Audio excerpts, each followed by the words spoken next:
لا يحب الله الجهر بالسوء من القول إلا من ظلم، وكان الله سميعا عليما. إن تبدوا خيرا أو تخفوه أو تعفو عن سوء فإن الله كان عفوا قديرا. إن الذين يكفرون بالله ورسله ويريدون أن يفرقوا بين الله ورسله ويقولون نؤمن ببعض ونكفر ببعض ويريدون أن يتخذوا بين ذلك سبيلا، أولئك هم الكافرون حقا، وأعتدنا للكافرين عذابا مهينا. والذين آمنوا بالله ورسله ولم يفرقوا بين أحد منهم أولئك سوف يؤتيهم أجورهم، وكان الله غفورا رحيما. يسألك أهل الكتاب أن تنزل عليهم كتابا من السماء، فقد سألوا موسى أكبر من ذلك فقالوا أرنا الله جهرة فأخذتهم الصاعقة بظلمهم، ثم اتخذوا العجل من بعد ما جاءتهم البينات فعفونا عن ذلك، وآتينا موسى سلطانا مبينا. ورفعنا فوقهم الطور بميثاقهم وقلنا لهم ادخلوا الباب سجدا وقلنا لهم لا تعدوا في السبت وأخذنا منهم ميثاقا غليظا. فبما نقضهم ميثاقهم وكفرهم بآيات الله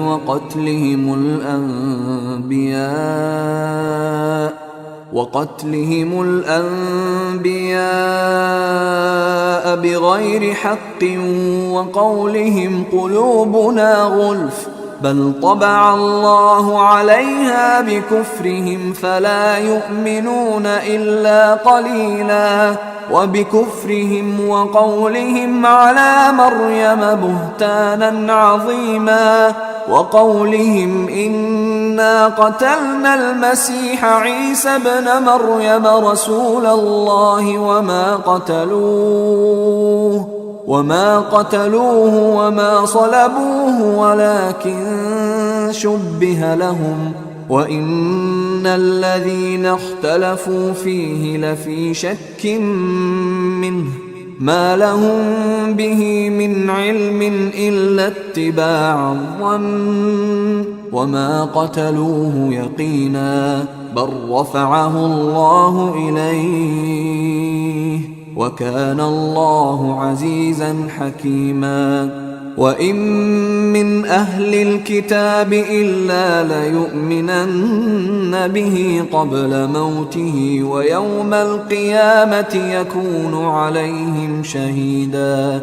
فبظلم من الذين هادوا حرمنا عليهم طيبات أحلت لهم وبصدهم عن سبيل الله كثيرا، وأخذهم الربا وقد نهوا عنه، وأكلهم أموال الناس بالباطل، وأعتدنا للكافرين منهم عذابا أليما.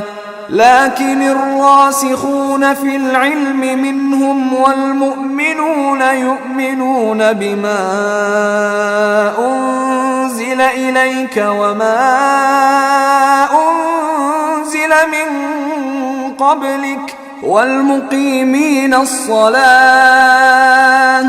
والمؤتون الزكاة والمؤمنون بالله واليوم الآخر أولئك سنؤتيهم أجرا عظيما.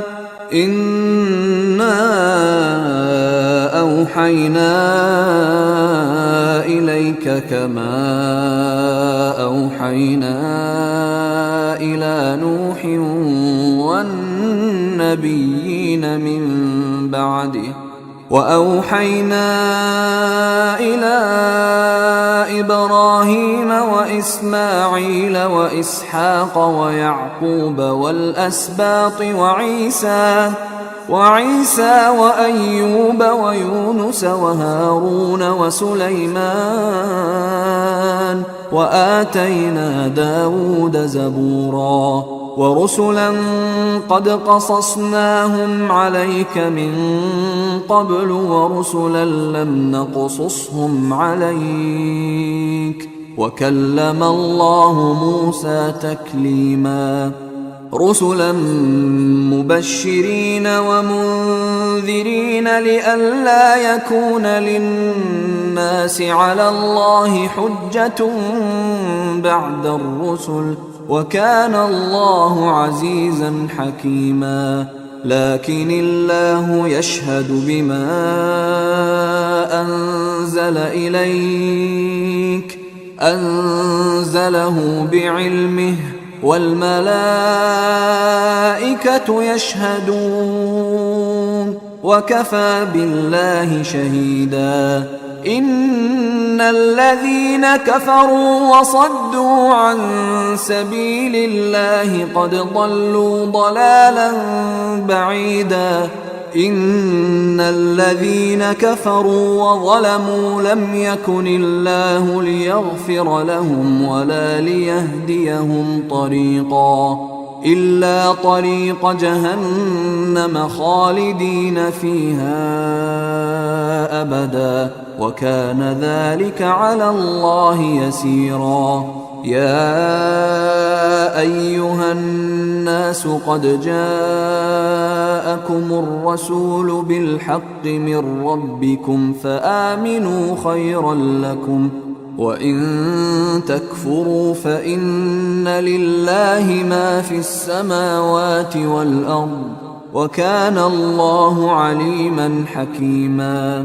يا أهل الكتاب لا تغلوا في دينكم ولا تقولوا على الله إلا الحق إنما المسيح عيسى ابن مريم رسول الله وكلمته ألقاها إلى مريم وروح منه فآمنوا بالله ورسله ولا تقولوا ثلاثة انتهوا خيرا لكم إنما الله إله واحد سبحانه أن يكون له ولد له ما في السماوات وما في الأرض وكفى بالله وكيلا.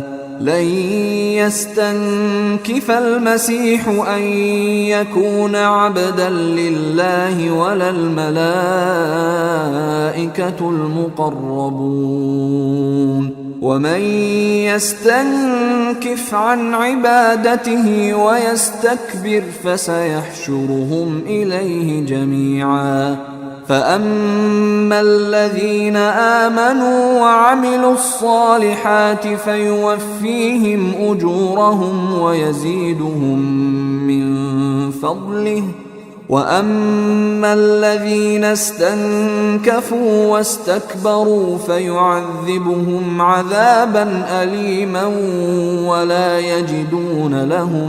ولا يجدون لهم من دون الله وليا ولا نصيرا. يا أيها الناس قد جاءكم برهان من ربكم وأنزلنا إليكم نورا مبينا فأما الذين آمنوا بالله واعتصموا به فسيدخلهم في رحمة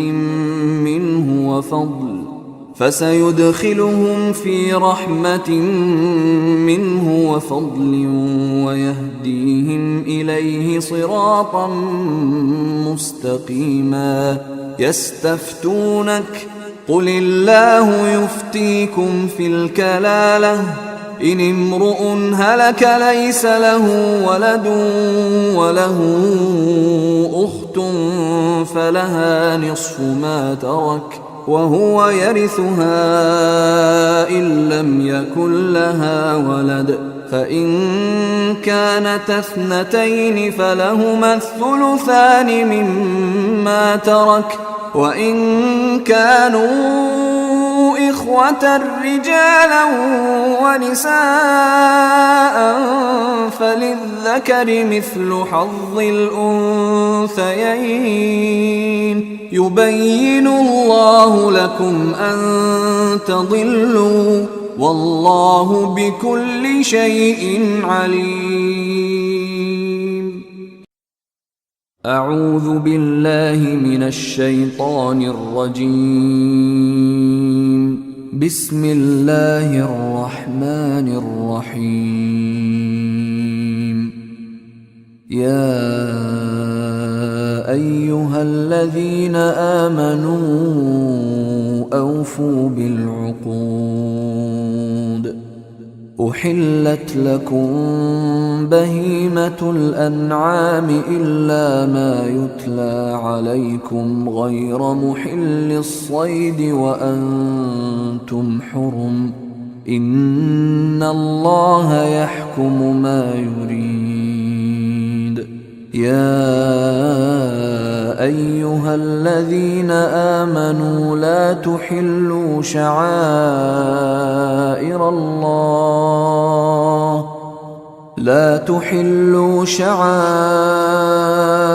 الله ولا الشهر الحرام ولا الهدي ولا القلائد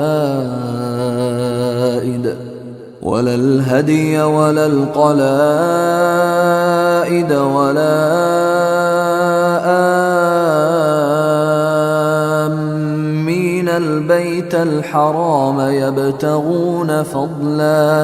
يبتغون فضلا من ربهم ورضوانا. وإذا حللتم فاصطادوا ولا يجرمنكم شنآن قوم أن صدوكم عن المسجد الحرام أن تعتدوا.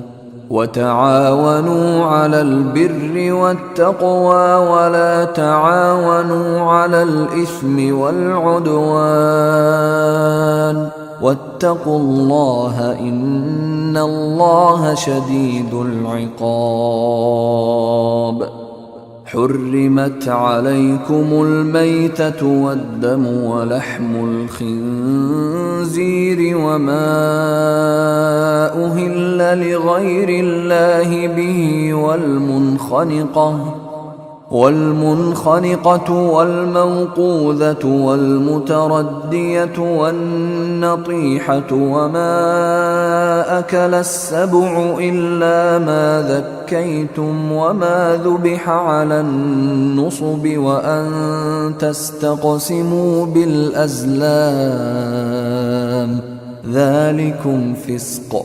اليوم يئس الذين كفروا من دينكم فلا تخشوهم واخشون. اليوم أكملت لكم دينكم وأتممت عليكم نعمتي ورضيت لكم الإسلام دينا. فمن اضطر في مخمصة غير متجانف لإثم فإن الله غفور رحيم.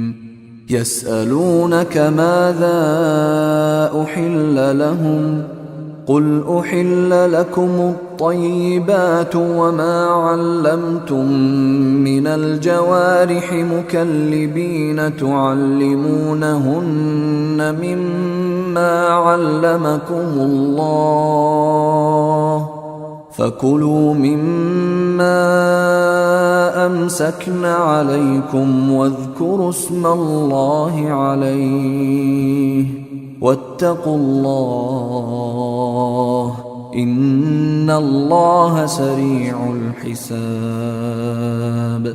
اليوم أحل لكم الطيبات وطعام الذين أوتوا الكتاب حل لكم وطعامكم حل لهم والمحصنات من المؤمنات والمحصنات من الذين أوتوا الكتاب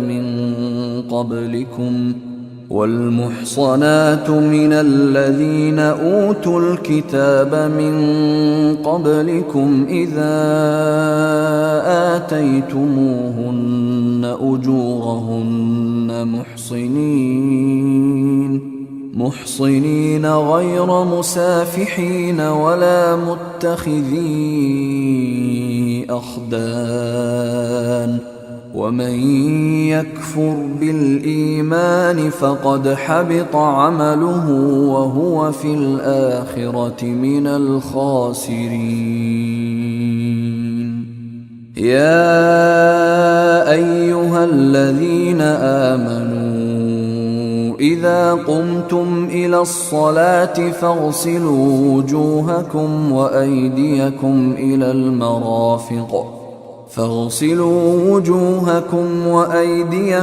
إلى المرافق وامسحوا برؤوسكم وأرجلكم إلى الكعبين وإن كنتم جنبا فاطهروا وإن كنتم مرضى أو على سفر أو جاء أحد منكم من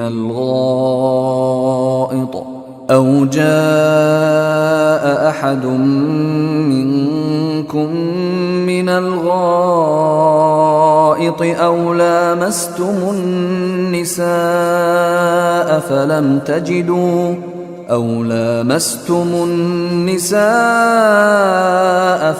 تجدوا ماء فتيمموا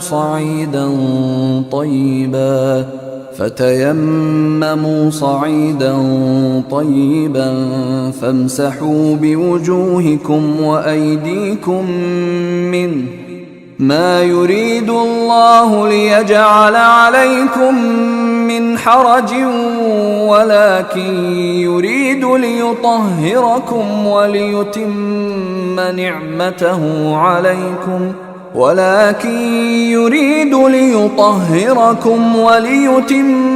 نعمته عليكم لعلكم تشكرون.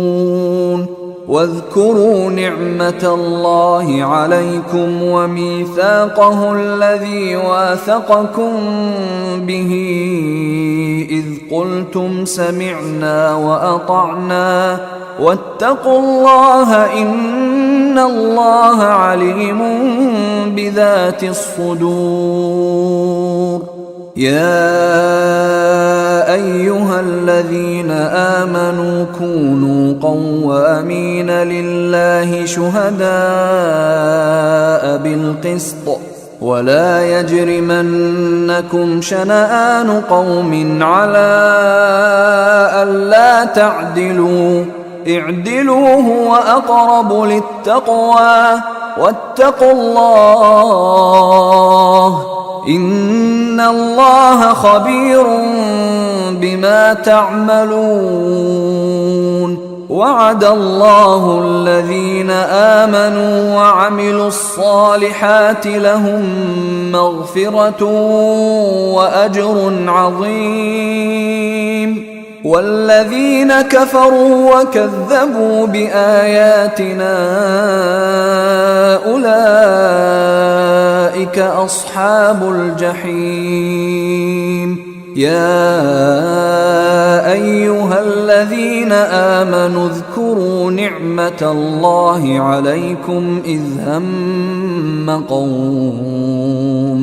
إذ هم قوم أن يبسطوا إليكم أيديهم فكف أيديهم عنكم واتقوا الله وعلى الله فليتوكل المؤمنون. ولقد أخذ الله ميثاق بني إسرائيل وبعثنا منهم 12 نقيبا وقال الله إني معكم لئن أقمتم الصلاة وآتيتم الزكاة وآمنتم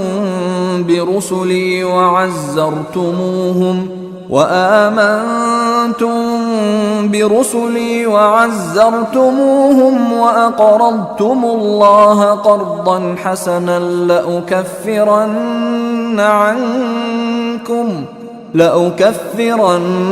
عنكم سيئاتكم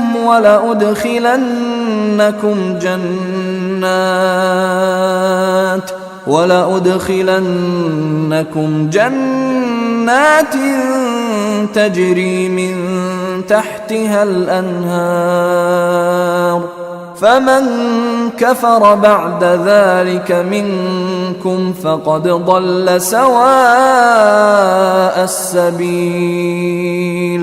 فبما نقضهم ميثاقهم لعناهم وجعلنا قلوبهم قاسية يحرفون الكلم عن مواضعه ونسوا حظا مما ذكروا به ولا تزال تطلع على خائنة منهم إلا قليلا منهم فاعف عنهم واصفح إن الله يحب المحسنين.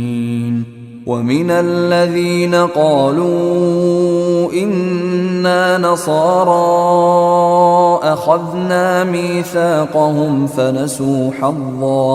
فنسوا حظا مما ذكروا به فأغرينا بينهم العداوة والبغضاء إلى يوم القيامة وسوف ينبئهم الله بما كانوا يصنعون. يا أهل الكتاب قد جاءكم رسولنا يبين لكم كثيرا مما كنتم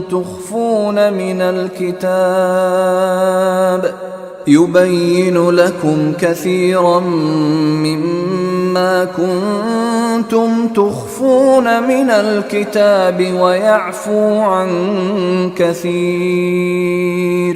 قد جاءكم من الله نور وكتاب مبين يهدي به الله من اتبع رضوانه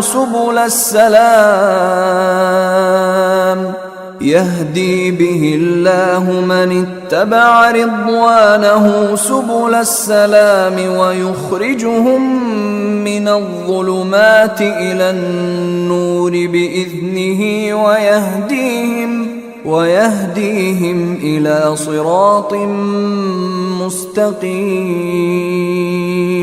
لقد كفر الذين قالوا إن الله هو المسيح ابن مريم قل فمن يملك من الله شيئا إن أراد أن يهلك المسيح ابن مريم وأمه ومن في الأرض جميعا ولله ملك السماوات والأرض وما بينهما يخلق ما يشاء والله على كل شيء قدير. وقالت اليهود والنصارى نحن أبناء الله وأحباؤه قل فلم يعذبكم بذنوبكم بل أنتم بشر ممن خلق يغفر لمن يشاء ويعذب من يشاء ولله ملك السماوات والأرض وما بينهما وإليه المصير يا أهل الكتاب قد جاءكم رسولنا يبين لكم على فترة من الرسل أن تقولوا ما جاءنا من بشير ولا نذير فقد جاءكم بشير ونذير والله على كل شيء قدير وإذ قال موسى لقومه يا قوم اذكروا نعمة الله عليكم إذ جعل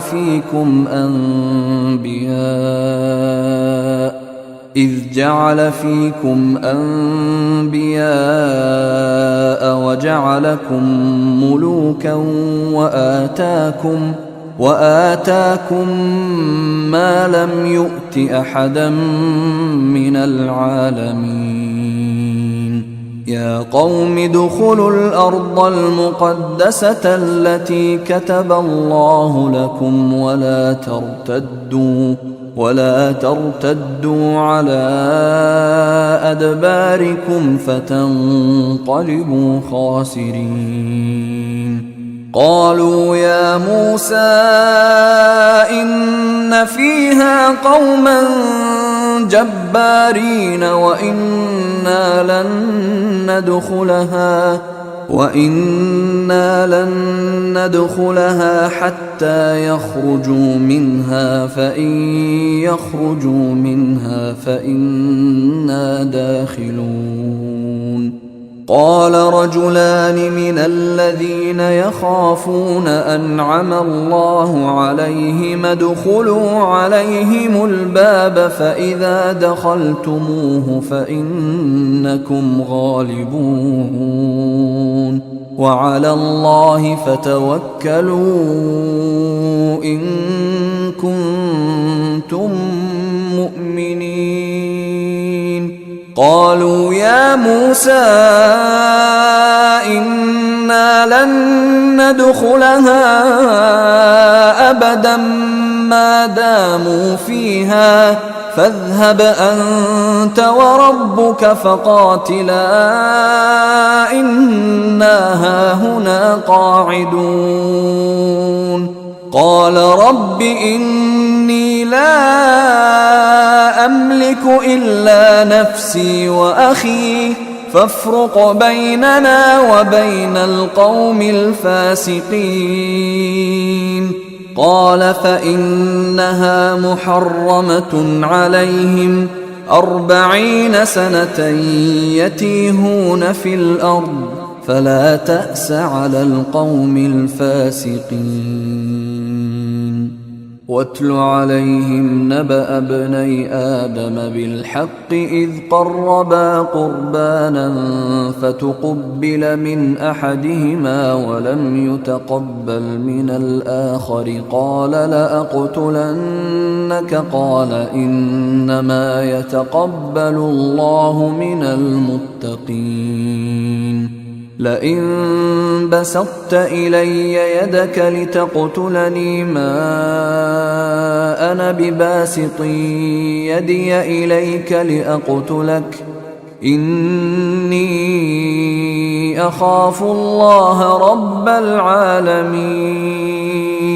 إني أريد أن تبوء بإثمي وإثمك فتكون من أصحاب النار، وذلك جزاء الظالمين.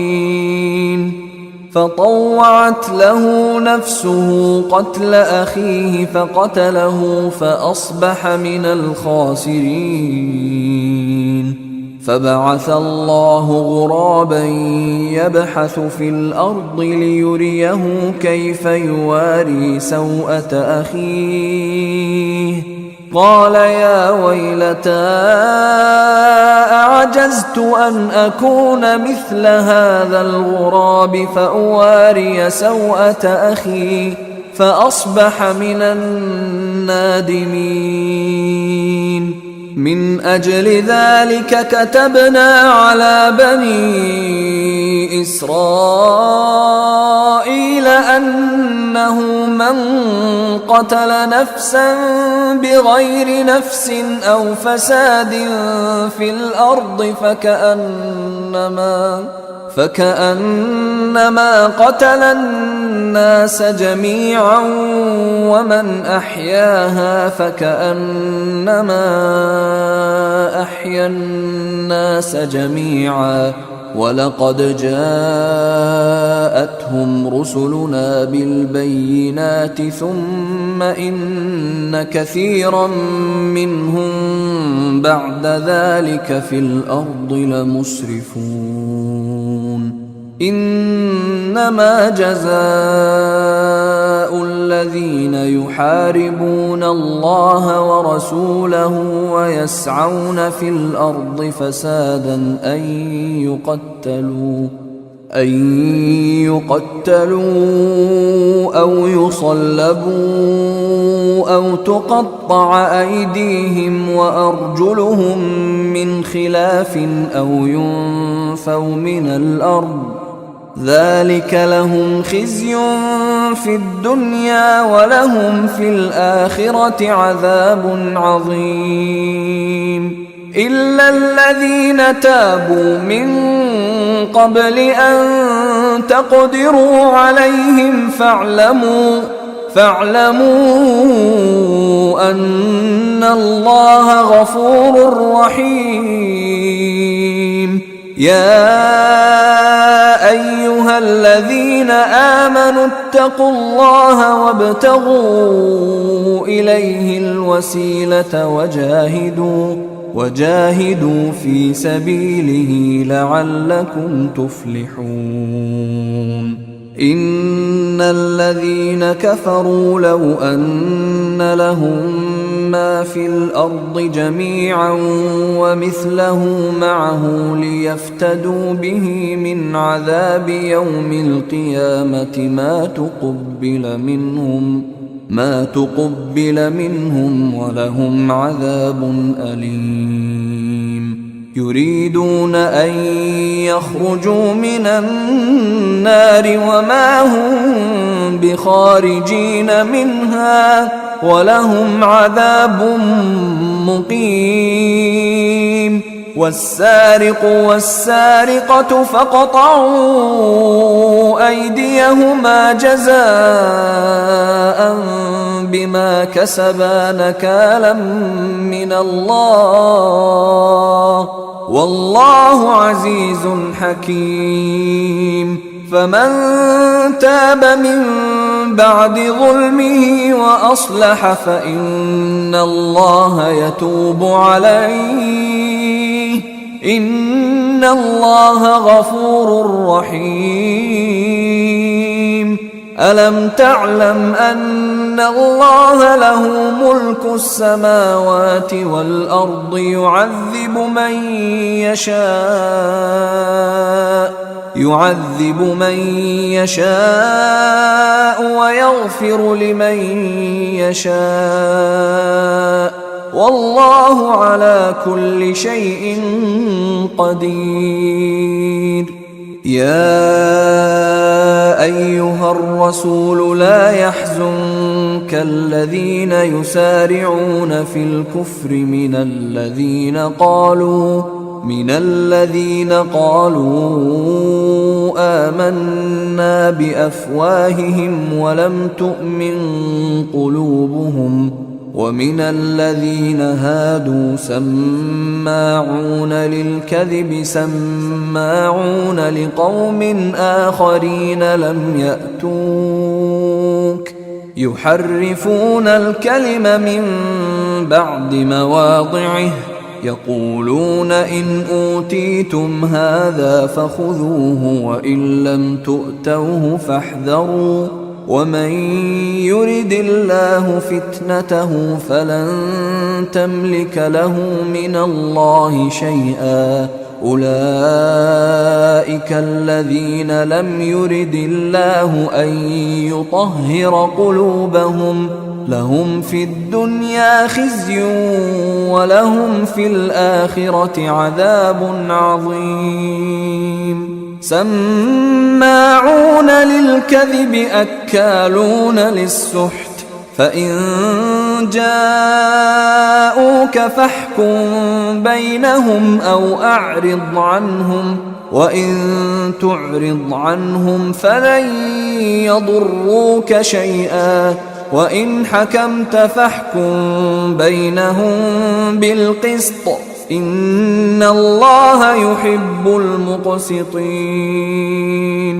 وكيف يحكمونك وعندهم التوراة فيها حكم الله ثم يتولون من بعد ذلك وما أولئك بالمؤمنين إنا أنزلنا التوراة فيها هدى ونور يحكم بها النبيون الذين أسلموا للذين هادوا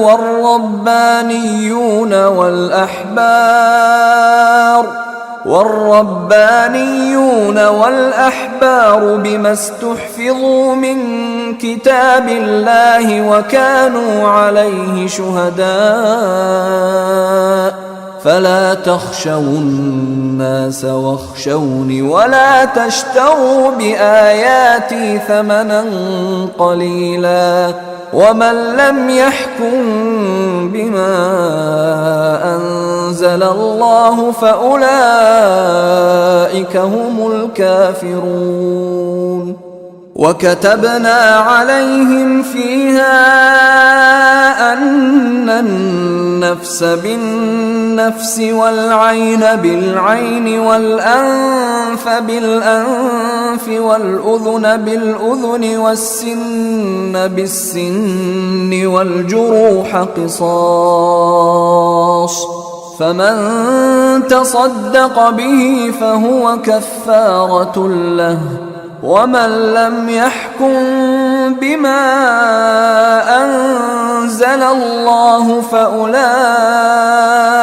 هم الظالمون وقفينا على آثارهم بعيسى ابن مريم مصدقا لما بين يديه من التوراة وآتيناه الإنجيل فيه هدى ونور ومصدقا لما بين يديه من التوراة وهدى وموعظة للمتقين وليحكم أهل الإنجيل بما أنزل الله فيه ومن لم يحكم بما أنزل الله فأولئك هم الفاسقون وأنزلنا إليك الكتاب بالحق مصدقا لما بين يديه من الكتاب ومهيمنا عليه فاحكم بينهم بما أنزل الله ولا تتبع أهواءهم عما ما جاءك من الحق، لكل جعلنا منكم شرعة ومنهاجا، ولو شاء الله لجعلكم أمة واحدة ولكن ليبلوكم فيما آتاكم، فاستبقوا الخيرات، إلى الله مرجعكم جميعا فينبئكم بما كنتم فيه تختلفون، وأنحكم بينهم بما أنزل الله ولا تتبع أهواءهم واحذرهم أن يفتنوك عن بعض ما أنزل الله إليك، فإن تولوا فاعلم أنما يريد الله أن يصيبهم ببعض ذنوبهم، وإن كثيرا من الناس لفاسقون. أفحكم الجاهلية يبغون، ومن أحسن من الله حكما لقوم يوقنون. يا أيها الذين آمنوا لا تتخذوا اليهود والنصارى أولياء، بعضهم أولياء بعض، ومن يتولهم منكم فإنه منهم، إن الله لا يهدي القوم الظالمين. فترى الذين في قلوبهم مرض يسارعون فيهم يقولون نخشى أن تصيبنا دائرة، فعسى الله أن يأتي بالفتح أو أمر من عنده فيصبحوا على ما أسروا في أنفسهم نادمين. ويقول الذين آمنوا أهؤلاء الذين أقسموا بالله جهد أيمانهم إنهم لمعكم حبطت أعمالهم فأصبحوا خاسرين. يا أيها الذين آمنوا من يرتد منكم عن دينه فسوف يأتي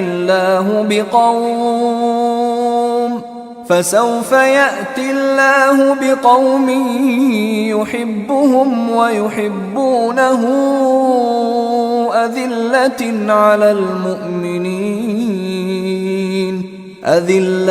على المؤمنين أعزة على الكافرين يجاهدون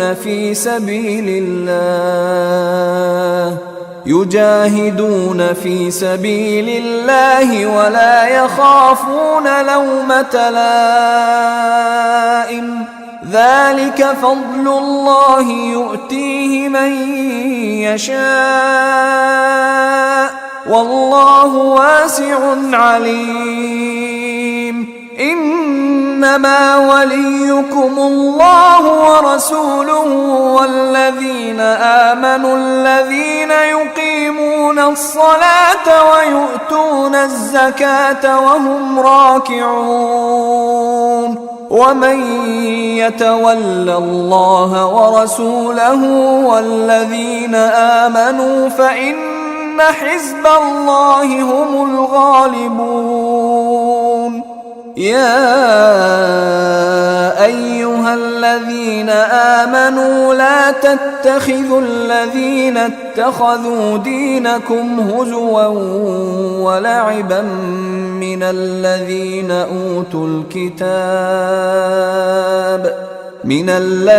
أوتوا الكتاب من قبلكم والكفار أولياء واتقوا الله إن كنتم مؤمنين. وإذا ناديتم إلى الصلاة اتخذوها هزوا ولعبا ذلك بأنهم قوم لا يعقلون. قل يا أهل الكتاب هل تنقمون منا إلا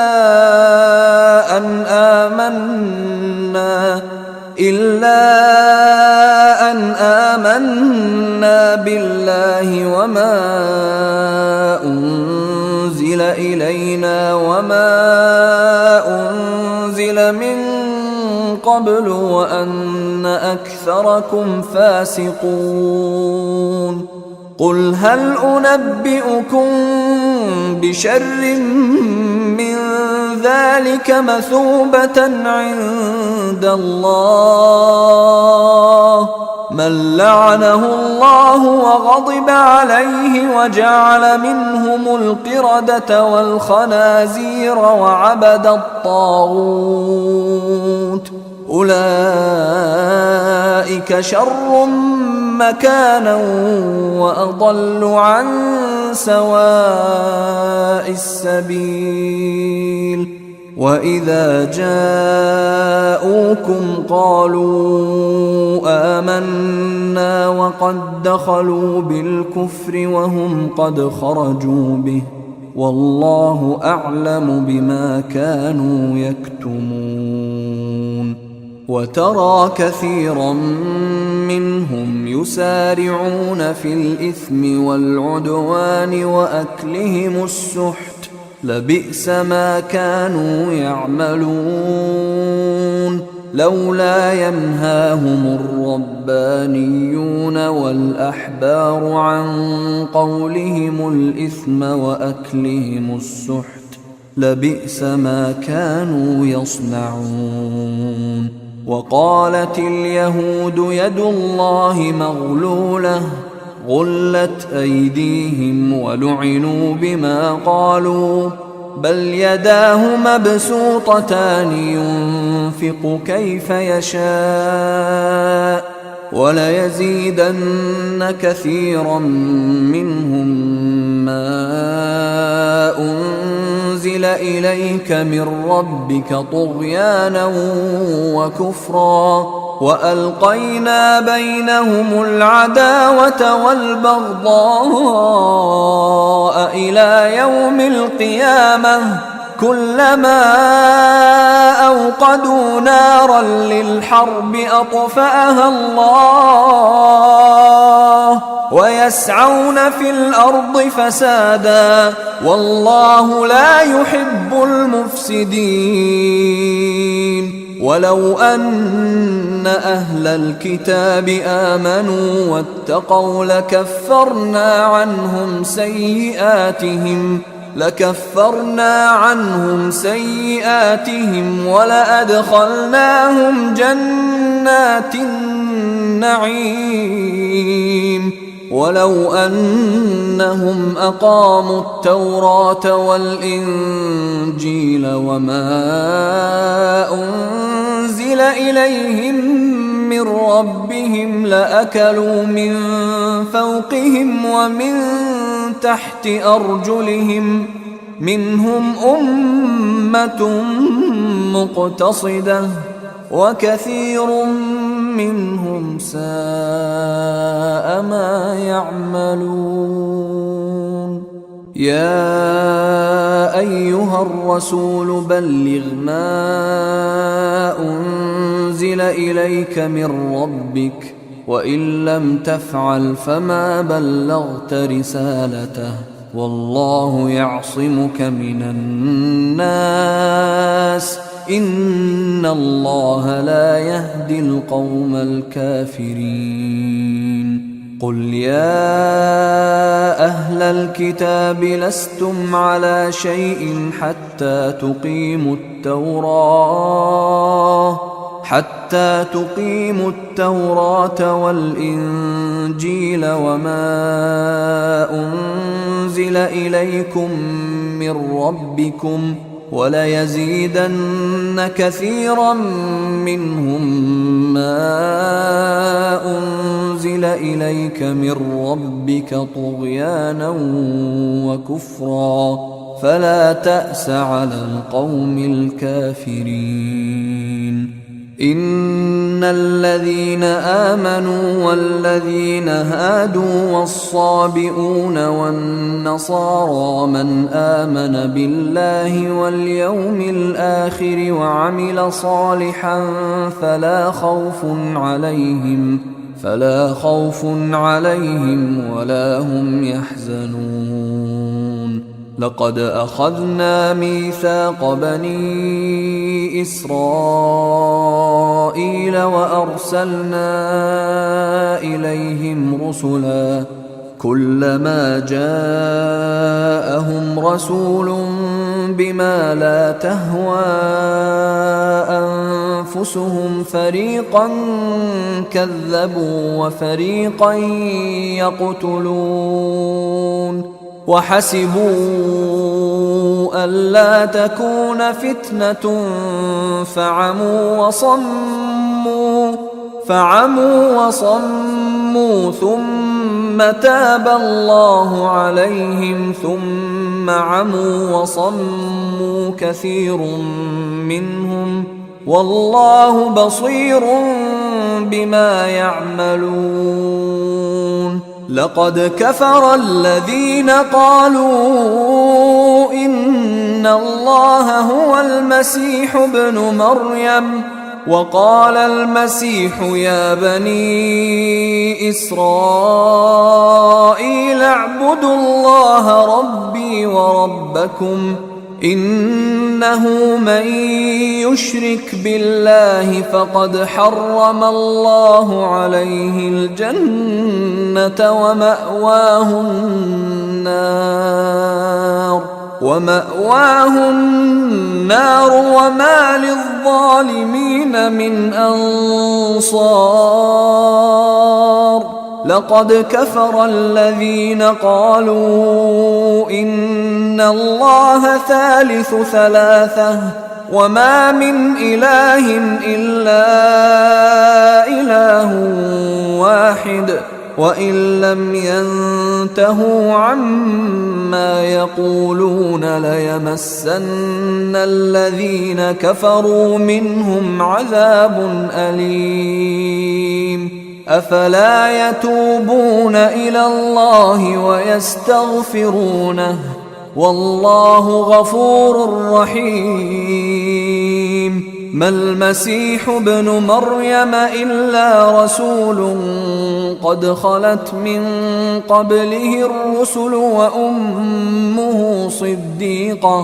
وأمه صديقة كانا يأكلان الطعام انظر كيف نبين لهم الآيات ثم انظر أنى يؤفكون قل أتعبدون من دون الله ما لا يملك لكم ضرا ولا نفعا والله هو السميع العليم قل يا أهل الكتاب لا تغلوا في دينكم غير الحق ولا تتبعوا أهواء قوم قد ضلوا من قبل وأضلوا كثيرا وضلوا عن سواء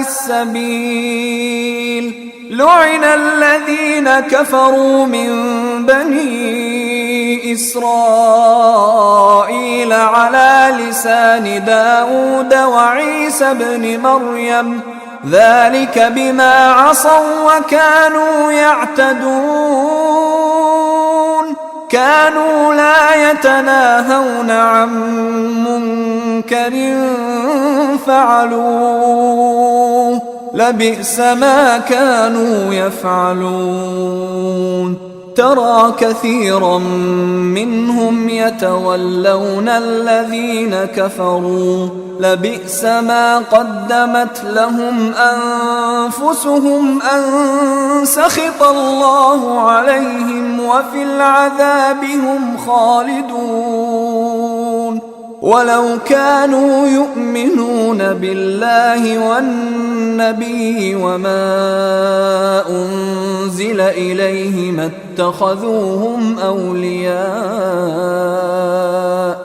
اتخذوهم أولياء ولكن كثيرا منهم فاسقون لتجدن أشد الناس عداوة للذين آمنوا اليهود والذين أشركوا ولتجدن أقربهم مودة للذين آمنوا الذين قالوا إنا نصارى ذلك بأن منهم قسيسين ورهبانا وأنهم لا يستكبرون